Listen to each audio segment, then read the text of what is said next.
welcome to your new subject, something called as data structures here. So my name is basically Ajay Kumar. So I'm going to take up this particular subject for you people in this particular session or in this particular semester. So basically I had did my BTech from your computer science engineering here. So whatever the information we are going to share it here means whatever we are going to discuss here, the same you people can access it once you people when I upload this into the YouTube channel. So my YouTube channel name is something Ajay Kumar Badan. You can search it, and even if you subscribe that particular channel, automatically you will be getting all the latest videos. Whatever we are going to do it up, all those videos will be available there. Okay, this is my YouTube channel name. What you can see here. So here, coming to the data structures, the first unit we are going to discuss here is related to introduction to data structures here. Now, in this particular part, we have actually I have divided this particular first unit into three different parts. So the part one will basically consist of something called as definition of your data structures. Followed with that, we have something called classification of data structures. Then the different operations what we can apply on this particular data structures.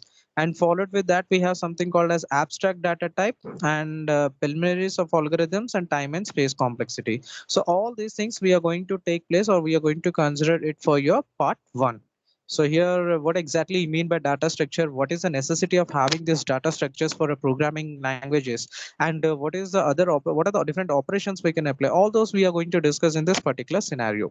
And after that, the part two is related to something called as searching techniques. Well, basically, you people might be knowing it like no. What can I say? Something like you wanted to search some information. Let us suppose your system consists of lot of information, lot of different files, and it's very difficult for you people to search for a particular file. So what you people can do is you people can directly go to one of the search option, and there you people can try to search for that particular file, and based on that what will happen, the system will be performing a algorithm. Internally there will be some algorithm running. Using that, what it will try to do is it will try to search for the file which you are looking for. Once that is available or related kind of files are available, it will be displayed onto your particular screen. So that is what going to happen. So in that, what kind of algorithms we are applying, how that algorithms are actually searching for the object what you are looking for or the file what you're looking for, that all things comes under into this particular part. That is part two, that is called searching. And in this we are going to discuss about some famous searching techniques, something called as linear search, binary search, and Fibonacci search. Linear and binary are the one which are mostly used in all the operating systems. In this operating system, like the whatever the operating system or the you are using, it may be an Android operating system, or it may be a Mac operating system, or it can be your Windows operating or Ubuntu. Everything, wherever you people are searching for some kind of files, they mostly develop the applications are mostly meant using these kind of applications like binary or something Fibonacci or linear search. Okay, so we will discuss them one by one. What exactly you mean by this linear search, what do you mean by binary, and what do you mean by Fibonacci search? Okay, and then followed with that we have something called as sorting techniques. Well, these are very interesting topics what we do have with respect to your this particular first unit. Basically I like the mostly this particular sorting techniques here. So in this we are going to discuss about something called as insertion sort, selection sort, bubble sort, quick sort, followed with that radix and merge. Now here the simplest one among all these is something we call it as insertion, selection, and bubble. The first three what you people are seeing here, these are very very easy. Yeah, these are very easy.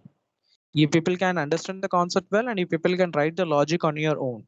And after that, the things what you people are seeing here, that is something called as quick sort, radic, and merge sort. Well, these are also easy, but only thing is the program will be somewhat complicated. You need to work on it, and this is a real challenge what you people have to do here. This is a real challenge now. So based upon the working means how exactly it works, you people have to write the code for this particular thing. And don't worry, I'll explain them very smoothly so that you people can understand that very perfectly. And you can remember how, and even I'll give you some tips like how to remember or how to write the code or how to generate that particular codes. So let's begin. Your first slide is related to what do you mean by data structures? Well, you people have already, I feel like you people have already completed your C programming.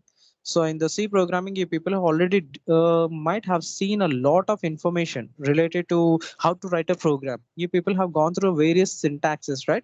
You people have gone through various different type of logics. in order to write a program and all. So here in this particular scenario,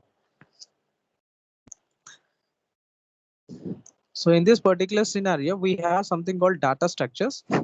So basically the definition of data structures is that it is a group of data elements. So here data structure is nothing but it is a set of elements what we have, or set of elements. And all those elements, whatever are there, some set, that elements we are going to place it in a single location. Okay, we basically place it up in a single location, and those will be present in a sorted order. Okay, let us suppose that you have a small box here. You people have a small box, and then this you are placing some elements here. So all those elements, what you people are going to place it here, those will be related to something called as, yeah, all these elements, whatever you people are placing here, those elements you are placing in a sorted order. Means you are not placing them in a different format, but you're organizing in a systematic way, so that whenever you want to access some information from there, you can easily access it. So that is what here called as data structures. Means here, whatever the different data types you might be using in your system, whatever the different logics you people are writing it up, you will be writing in a structured format, so that it becomes easy for a programmer to understand how you have written this particular logics. So that is what he's saying exactly in this particular data structures concept. You can understand the definition here. So it is nothing but a group of data elements. As I told you, data elements in the sense nothing but all the data types what we use in our data types within our program, and all the variables whatever we discuss, all that are put together here. Okay, and all this will be placed in a single name. Like you people are writing now class name. In C program, you people might have seen something like this, or C++. Basically, we use this in Java concepts. We'll be using something class name. This is the name, and within this, you people will be declaring all the information systematically. And that information, you will be using it for performing different operations. So that is what he's saying in this particular scenario. Now here, if you talk about here, coming to this particular data structure, so where we can use this particular concept. Okay, so where exactly we are going to use this means we are going to use it in a, every program or software. Basically, people know that. Just a minute.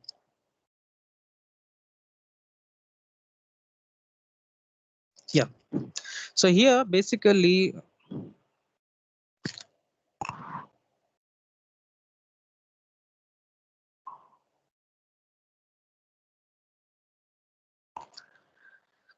yeah. So basically here, where we can use this particular data structures is nothing but we can use it in a program or a software as well. Program in the sense, whatever the new programs you people are going to write up, there you are going to use this data structures. And same way, if you want to develop an application, let us suppose you people have a habit of playing games. Okay, so yeah, in Android, you go to a Play Store, you download some games and you start playing it. But have you ever imagined or ever noticed it how that programs might be running, how that application might be running? So here, those applications are developed using this particular data structures. Yes, using a programming language, the applications have been designed. So in that programming language, what are the things they are using is nothing but these particular data structure components and the various areas where we can apply this data structures. So here we are going to present it. Some are, so something, the first one is related to your compiler design, this one. So what do you mean by compiler design in this case? I think you people can understand that. So you people already completed your C programming. And you know that after writing a source program, you have to first compile that program so that it can start executing it, isn't it? So that compiler, what exactly it is going to do? It will be determining whether there are any syntax errors present in your C program or not. And at the same time, it will also try to determine that it will try to convert your source code, that is nothing but your English language code, into your binary format, that is zeros and ones. So definitely this compiler, whatever we are using, there we call it as a C compiler. Now this compiler depends upon the language we are using. For example, if you are working with Java programming language, you will be having a Java compiler. Okay. So if you're going to write programs using C++, so you will have a C++ compiler. So all these compilers are going to, so every compiler is one application, It is an application. So applications are written using programming languages. And definitely when you're using programming languages, then you people have to use this particular data structures. And next we have something called as your operating system.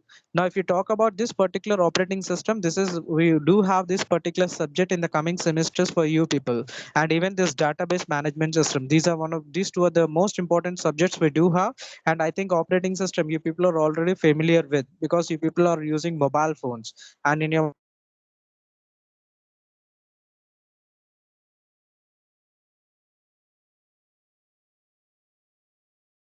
operating systems, how the applications are running. Even the Android operating system is developed using this particular data structures.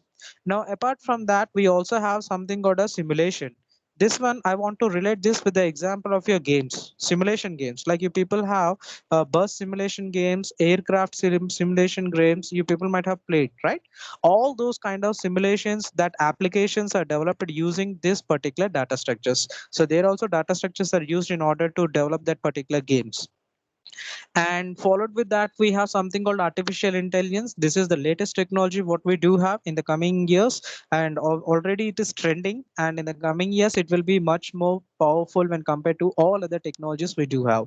That is artificial intelligence. So means the system has the ability to think of its own, what is right, what is wrong. The system is much more efficient than a human brain. Like you people, we people might not be able to take decision at certain times, but the system will be able to take that decision very critically. Even critical decisions it can take. That is the best part of this particular artificial intelligence.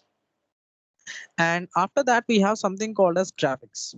Now, graphics in the sense you people might have seen very different type of animations. You people might be working on like you people have might have seen many different type of animation movies and all those things comes under this. So those movies are developed using certain applications.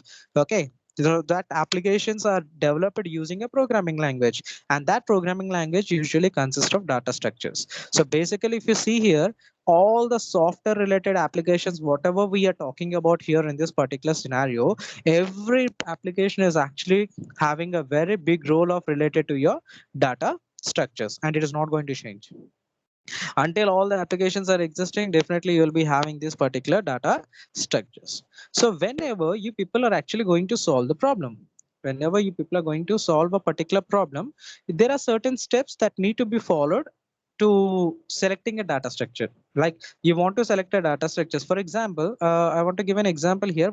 I think you people are familiar with arrays. In data structures we have, I mean, we have something called as arrays. Same way we have something called as linked list, right? We have linked list also. And same way we have some more like stacks and queues. I think you people are somewhat familiar with this stacks and queues. Anyhow, we will be discussing them one by one, don't worry. So for example, you wanted to sort the set of elements. Okay, let's take an example, practical example. Okay, assume that there are 50 students or 60 students are there in a class. You people are having their roll numbers. You people are having their roll numbers. Now you people want, what you people are going to do is you people wanted to store the information in a, you wanted to sort the information present in that particular arrays. Okay, so you, I mean, sorry, not array. You people wanted to sort those 60 students, what we call roll numbers. They are not sequentially provided. Like usually we have roll number 1, 2, 3, 4. Now, like that, it is not present. It is randomly been given. Now you people wanted to sort them out. So you have to decide which one is better among the top three, whatever I shown. Whether arrays is good, linked list shall we apply for that, or shall we apply stacks or queues? Which one is best?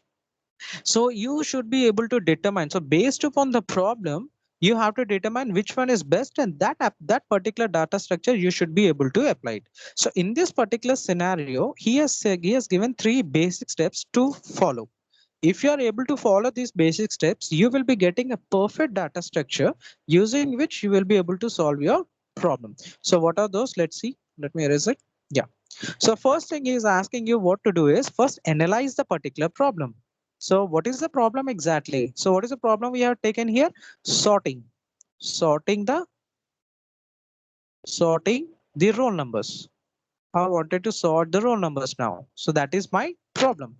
So how to, so on that, what are the basic operations I'm going to perform? So that you also have to determine what is the basic operation I'm going to perform on that. So what are the basic operations we have here? I simply had to perform any one of the sorting technique. So in the index, I have shown you that there are certain sorting techniques, right? That techniques need to be applied here. And if you're able to apply that particular sorting techniques, then only you can work on that. Now, for example, the basic operations include like insertion, deletion, searching. I think you people can understand this. So the basic operations, what we can apply here is something insertion, deletion, and searching. So in order to sort that particular elements, whatever we are having, or you want to add any one person, or you want to delete some person, or you want to search for a particular number, that you can do it using this. So what is the problem we have here that we need to find it out? Once we are able to find that particular problem, then we are going to look for the resources. What are the resources we have for that particular operation? For example, if you want to implement something called inserting, so what kind of operations we are required? For example, for inserting, we have in stack, we have push pop. We will be discussing this in the coming slides. For timing, you people understand this. So we have something called push and pop. So if you want to insert one element, push and pop are used. Push is nothing but inserting. Pop is used for deleting. If you want to delete any number, you're going to use pop. Since you are using searching here, for searching, we'll be normally having a search operation. Simple. Or we can also call it a peep operation. Peep operation can also be used. But this is with respect to stack. Okay. So we'll be discussing in the coming slides. So the first thing what is asking you to do, simply analyze a particular problem and find out what are the operations we can apply on that. So in order to apply that particular operation, what are the resources are required, that is asking you to find out here. And then based on that, he is asking you to select a particular data structure. Which one is efficient? Whether it is arrays or whether it is linked list or whether it is double link, I mean two-dimensional array, or whether it is three-dimensional array, what kind of data structure is suitable for our problem? He is asking you to just select that. So these are the three basics techniques or the points we do have, which are required in this particular scenario. Okay. So if you talk about the other things, what the language, our C language generally support. This is, I think, you people have a familiar with this in this particular points. So one type is data structure. So there are different type of data structures are available. Like some will be allowing you to insert the elements in the beginning. Like for example, if you have something like this array or stack or something, every time you can insert the element from this direction. So initially, for example, one, in the next time, if you want to insert another item, so this item will be pushed to the second place, and then here it will, I mean, the one will be coming here, the two will come here like this. So if you want to delete any element, only first two will be deleted and then one will be deleted. That is what is saying. So there are some data structures here which are going to allow you to add or delete an element only at the beginning. Only at the beginning we can do it. While whereas coming to some data structures, they may be allowing you to do add at any position. Like arrays, you people cannot insert an element in the middle, isn't it? Arrays, how the arrays are exactly represented like this, I guess, isn't it? So you're representing 1, 2, 3, 4 like this. You, if you want to insert any element in between here, you can't do that. It's not possible because array is not meant for that. So if you really wanted to insert an element, it is necessary, then you go for linked list concept. You have to go for a linked list concept where you people can insert an element in the beginning, in the ending, as well as in the middle. That you can do it using linked list concept. So that is what he's talking about in the second point. Okay, some data structures will allow that, whereas some data structures will be allowing the accessing data items sequentially, means one after another only you can access the information. So only that things are present in this particular thing. So these are some of the points which you people have to keep in mind when you people are working with data structures. And this comes with experience. Remember that it will not come like for example, you want to know that which one is efficient, which data structure is efficient for your problem. That will come only with the help of practice. The more you're practicing it, the more you're analyzing the particular terms and particular things. Based on that, you will be coming to know which one is efficient and which one is not. So only thing you have to keep in mind here is something is analyzing a particular problem. You should first analyze that particular problem and determine whether it is perfectly done or not. And based upon that particular problem, you will be trying to determine the different resources what we do have with respect to this particular operation. And based on that, you will be selecting the data structures that will be used for meeting these particular requirements. Okay. Now coming further, okay, so that's common thing. The next thing what we are going to discuss here is something called as elementary data structures here. If you talk about here, elementary data structures is nothing but here we are going to discuss about some terminologies that we do have with respect to your data structures. Basically, we know that what is data structures now. These are the basic building blocks we have. These are the basic building blocks of a particular program. Why we are saying basic building blocks? Because these are the one which we are going to implement, and based on that we are performing the operation. For example, you want to perform addition of two numbers. How you are going to do it? You will simply, something, right? You will write a main method like this. Main, bracket open, int a comma b comma c, right? And then you will be writing something like, printf statements here. Enter the value of a, then scanf, then printf again, like this, so on, and then finally the logic c equal to a plus b. And then finally you're printing that particular statement and you're closing it. So what you're exactly doing here in this particular scene? So nothing but you people are actually writing in a structured format. So this is the syntax. This is the basic syntax for writing a C program. And first, what is the syntax? The first thing what you people have to declare here is the data types. What type of data is it? And what type of variables you require in order. Definitely, whatever you're writing, that's why data structures plays a vital role in your particular programs. If that is, if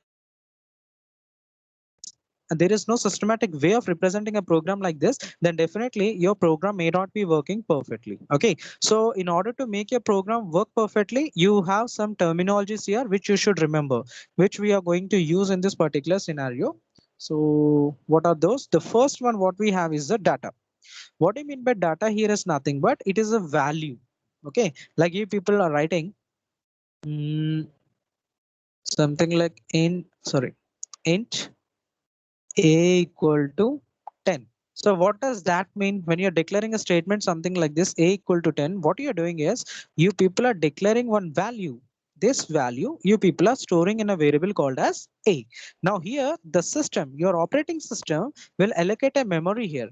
Your operating system will be allocating a memory like this, and that memory will be having a variable a, and in this memory the value 10 will be stored. So that is what comes under here, data. Now it, so whatever it is saying here, with respect to integer data type, same way you people have different terminologies, like in structures. In C programming, in structures you might have created a structure where you people have different type of data types placed in that. Something like, marks of a student. If you talk about students case, you will be having marks of a student, the student name, isn't it? You'll be having a student age, and the student roll number. All these things will be coming under into this particular scenario called as data. All that information, what is the name? Suppose XYZ. And what is the age? Let us suppose 30. Okay, something like a 16 or 17. What about the roll number? Something like 20. So all these information is what we call it as a data. These are the values, and these values are associated with some kind of variables, and that variables are being stored. Okay, that variables are meant to store the information. So all those things comes under here, something called as data. The next thing what we have here is record. What do you mean by record? Here is nothing but the collection of data is what we call it as a record. Okay, so for example, if you have name, address, course and marks of a particular student, that will come as an individual student. But if you write it in a single data structure, I mean write it in a single block, then that becomes a record. Okay, for example, you people have represented like something called a structure student. You are written like this, and within this you people are displaying the information. What is that? All this information, the name of the student, the address, course. Now this particular thing becomes record with respect to one student. So whenever I'll call roll number one, so all the details related to that particular roll number one will be displayed. Okay, all that details will be displayed. So roll number one will have what details?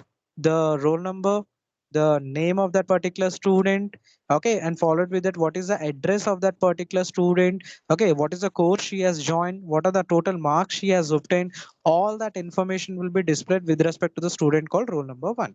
Same way, if I want to get details of a particular student like roll number 50, so automatically I will be able to get that particular details. Okay, so that is what we call it as record. All this combinedly is called as record. These all things, all these things are together called as record.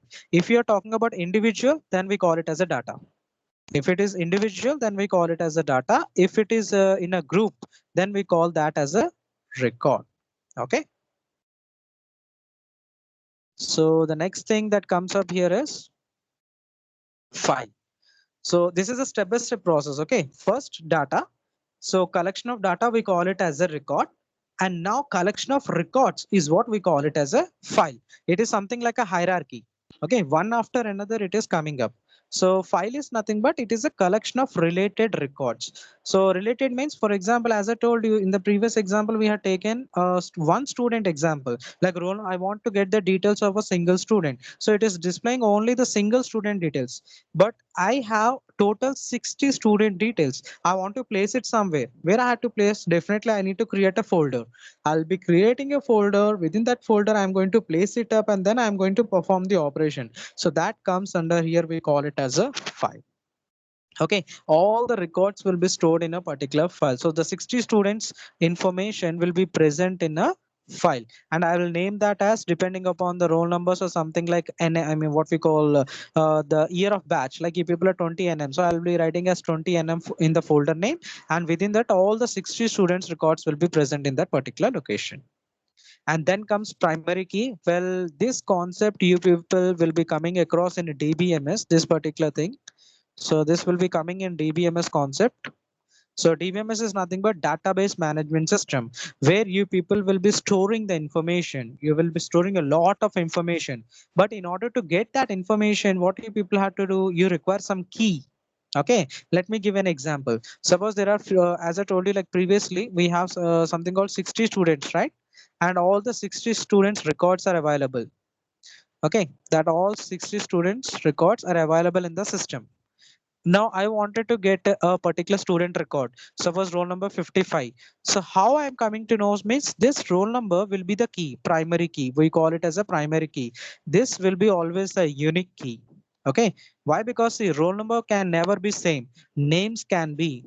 There may be two persons with the same name called as Usha, or maybe two names with the same called as Misha or something like that, right? Or Reshma or Charitra, whatever it might be. So they may be two people with the same name, but those two people will not have a same roll number.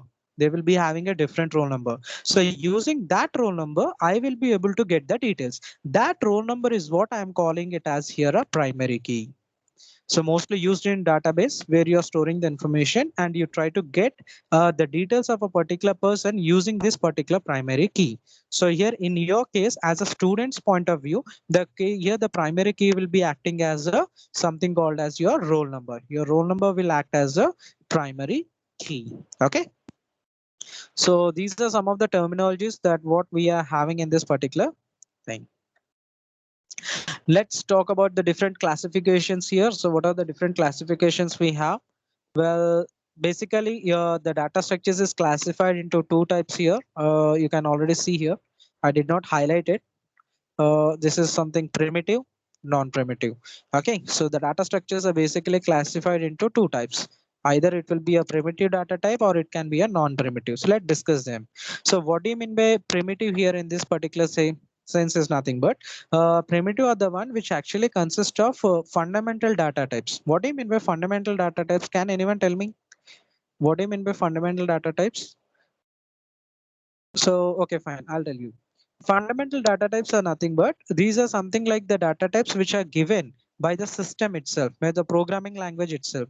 Like if you're using C language, you people have been given a default data types. We have something called as int. We are having something called as character. We have something called as string, isn't it? We have something called as data type called as float. We have something called as double. We also have something called as short, and we have short int. So these are some of the data types, predefined data types given by the programming language. So all these data types you are using in your program is what we call it as a primitive data structures. Okay. Then you can ask, sir, what about non-linear data structures in that case? Well, non-linear data structures in the sense, the one which we are creating using primitive data structures means you people use structures, isn't it? And in your structures, you people are representing some set of different data types, combination of different data types you people are using, right? It will consist of something called as integer, character, float, string, and with that you're representing a record. So that data types are what we call it as non-primitive data types. Okay, so in this case, the data types what we have here is linked list, stacks, trees, queues, I mean graphs. And remember, all these are your unit names. You can understand. So second unit is something called as linked list. We'll be discussing about all the different information related to your second unit, related to your linked list. And then followed with that, we have something called as stacks. Stacks will be your third unit here. This is your fourth unit, trees. And then finally, we have something called as graphs. Okay, so these are what, and remember, these are also something comes under non-linear data structures. Okay, that I'll explain it in the shortly. So these are the one what we have for non-primitive. But what about primitive data structures means the data structures in which we have the default data types, the fundamental data types what we are using, all those will be coming under your primitive data types. Okay, so here you can see here some basic data types like integer, real, character, boolean, all this comes under your primitive data types or data structures. Non-primitive data structures means these are the one which are created using primitive data structures. That is nothing but structures you'll be combining together and you're representing it. So the best example for this is the linked list, stacks, trees, and graphs. That I'll explain shortly in the coming slides. Now, this particular primitive data structure, this what you are seeing here, this particular non-primitive data structure, this is classified into two types. I have already highlighted here something called as linear and non-linear. So what do you mean by linear here in this case? So here linear in the sense where the data will be stored in a sequential order. Like for example, the examples related to linear is something called as arrays, linked list, tags, and queues comes under linear data structure. Remember this point, this will be coming for your bits also. They'll ask you, array is a dash type of structure. So options will be like linear, non-linear, or non-primitive or something like that. They will be giving it up. So it is a linear data structure. Arrays, linked list, tag, and queues are linear. What do you mean by linear here is nothing but whatever the data you wanted to store, that you can store it in a sequential order. Sequential order is nothing but one after another you can store it. Okay, something like, first roll number one, roll number two, three, four, five, six. In this order, we are going to store. Now, it's not specific that it should be ascending order or descending. It can be anything, but it should be linearly inserted. One after another only you can insert it. That will be coming under your linear data structures. So what are the different examples we have here? We have arrays here, linked list, tags, and queues. Then what about non-linear? I think you people can understand by this time. So these are the one which are not stored in sequential, means any order you can store it. Like first maybe the roll number 20 is coming and then you're getting something called as roll number 25. Then you're getting roll number 2. Then you're getting roll number 7 or roll number 1 in this way. Means there is no systematic way of storing the information. All is scattered here and there. That kind of data is what we call it as non-linear. Okay, so this remember, please remember this non-primitive. Non-primitive data structures will be classified into linear and non-linear. Linear in the sense nothing but the elements present in this particular data structure will be stored in a sequential order. Whereas coming to non-linear, the data will not be stored in a sequential order. The examples for linear data structures are arrays, linked lists, tags, and queues. And coming to this particular thing, if you talk about arrays, so I think if people now we'll discuss them one by one. What do you mean by arrays? What do you mean by linked list? What do you mean by stack? What do you mean by queue? So that you people can get an idea related to this. And you might be thinking that what about the non-linear data structure? You should not provide the information on that. Well, non-linear, if you talk about here, all other things like trees, graphs, uh, etc. All this will be coming under your non-linear. Because in trees and graphs, you will not be storing the information orderly. There will be no specific order. There is no sequential order. You can insert anywhere, you can delete from anywhere, anything you can do. So all these things comes under that. So let's discuss about this linear and non-linear structures one by one. So first one is something we have here, arrays. I think you people are familiar with arrays, right? So arrays are nothing but it's a collection of similar data elements. That's the basic terminology. We use it in our arrays. So here a collection of similar data elements means we are going to store the values which are of similar type.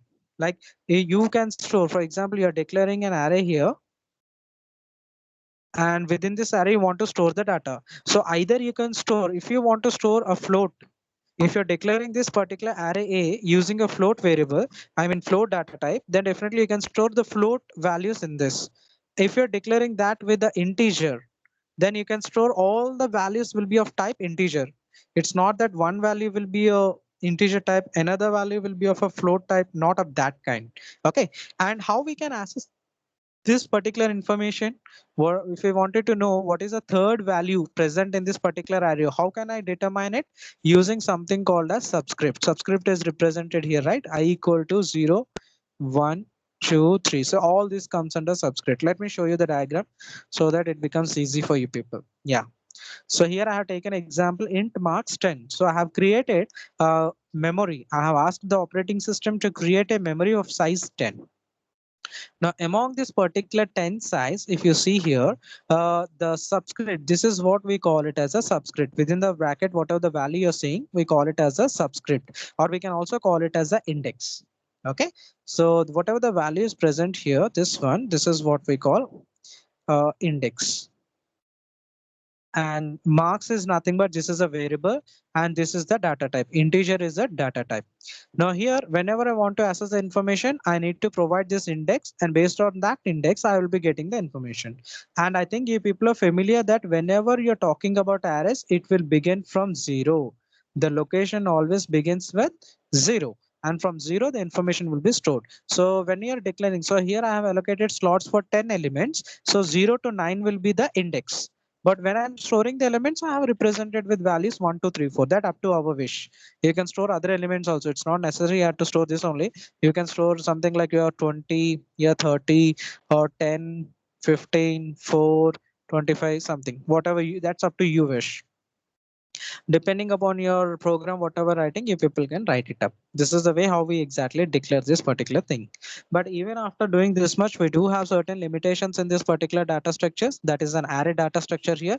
I think you people are familiar now. It is a linear data structure what we are using, even though it has certain limitations. What are the limitations it has? First is the array size is a fixed size. Means so you have to declare in the beginning of the program itself what is the size of that particular array. Once you are declaring int marks as 10, you can give only up to 10 elements. Okay, you people can add only up to 10 elements. If you want to add the 11th element, it's not possible. Why? Because you have already declared a maximum value for that particular array as 10. So that means, what does that mean? This is static.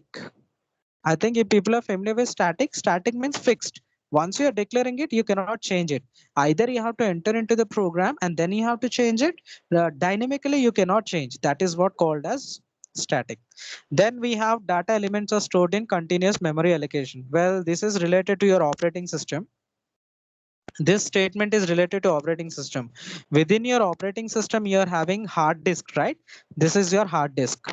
In your hard disk, actually, there are slots meant like this. This concept will come in your operating system. So your hard disk will consist, suppose your hard disk consists of 500 GB. Okay, that 500 GB will be split up into this particular blocks. It will be converted into this particular block. Every block will have some size. This is, let us suppose, 10 MB. So this is 10 MB, this is 10 MB. Okay, this is also 10 MB. Like this, your blocks have been designed, and within this block, you are storing the information. So what he means to say in the second statement is the data elements you have to store in a sequential order. Means something like, so suppose the first element is here, the next element should be present here, and then the next element should be present here, then here. In this way it should be stored. But what he's saying exactly here is it is not possible to get a free space. Continuous free space is not possible. Let me explain it. For example, This is a disk. Okay, and within this disk, I am having blocks like this. Suppose the first element is 1 here. This element should be stored here. In this, the element should be 1. The second element should be present sequentially in this second. Third element should be present here in this particular box. Fourth element should be present in this particular box. Well, this is the concept actually. But the second statement is saying that sometimes it is not possible to get all these blocks empty. Sometimes there is a possibility that this block is filled. And in the bottom, you are having one more block. This is free. But the data should be stored sequentially now. But here this block is not available. The fourth block is not available. The fifth block is available for storing the data. Then what happens? It is not in a sequential order. So when it is not in a sequential order, definitely you are not able to store the information data. So that is what the problem with this arrays. Next, insertion and deletion is problematic. Well, I already explained you that inserting a data in the middle or removing an element from the middle is not possible. So definitely you people can understand that, isn't it? Once you decline, suppose I want to delete this element, fifth element, I want to delete. Is it possible to delete this particular element directly? It's not possible. I need to do some kind of infringements, and then based on that, I can delete it. So it's a typical thing. So that is a problem we have with arrays. The next topic, what we have here is something called as a linked list. Okay, so this linked list is actually what we call it as dynamic. So based on this, I think you people can understand arrays. What do you mean by array here? Array is static. It's a linear data structure which is of type static, fixed. But whereas coming to linked list, it is also a linear data structure, but it is dynamic in nature. Dynamic in the sense you people can insert elements in the middle. You can insert elements in the last. You can delete an element from the middle. You can delete an element from the last in the beginning, wherever you would like to do it. Okay. Only thing is the information will be stored in a sequential list. Let me show you the diagram so that it becomes easy for you people. This is the linked list concept. So every linked list, this is what we call it as a node. This entire cell, what you are seeing is what we call it as a node. Okay, and this node, this particular node will consist of two lists, two values you can see, right? The first block, whatever you're seeing, will consist of a value which you wanted to store. The second block, what you're seeing, will consist of address, the address of next block. For example, suppose this one is something 200. The address of this block is 200. This is 300, 350, 400, 450. This is 500. Okay. So this one block now address is 100. So in this you have placed the first value. This is a value. And the next one is a pointer. This is a pointer which refers to the next address of a block. So that means this will consist of 200. So where is 200? This is the 200 block. And in this, the first block will consist of the value, and the next block will contain the address of next block. What is the next block we have here? 300. So it will be referring here. So the value will be here present. This is the value for that particular 300 block. And if you have one more element to insert here, then that address of that particular block will be stored here. So here the value will be 350. So this is a pointer which refers to the next address. So 4. So here it will be 400. So it will be referring here. And here it will be something like 450, which will refer this. And here it will have 500, which will be referring. Now, if you see here, we don't have any other element here. We don't have any other element here. This is the last element. We have 7. So the last block, whatever we have, it will be represented with the null.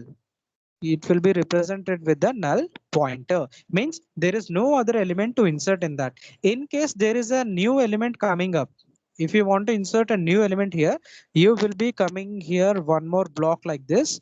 Suppose the address is something 800. That 800 address will come here. And here the next element will be inserted and there will be a link like this. And again, there will be a X mark. This is nothing but null pointer. So it is a null, means there is no other element present in this particular scenario. That is what he means to say. This is what all we have related to your linked list. Okay, so these are the two things what we have discussed with respect to your what we call linear list, whatever we have discussed. So this is all about for today. In the next session, we'll discuss or we'll continue this particular class and we'll try to complete the remaining linear and non-linear data structures. Thank you. Thank you for watching.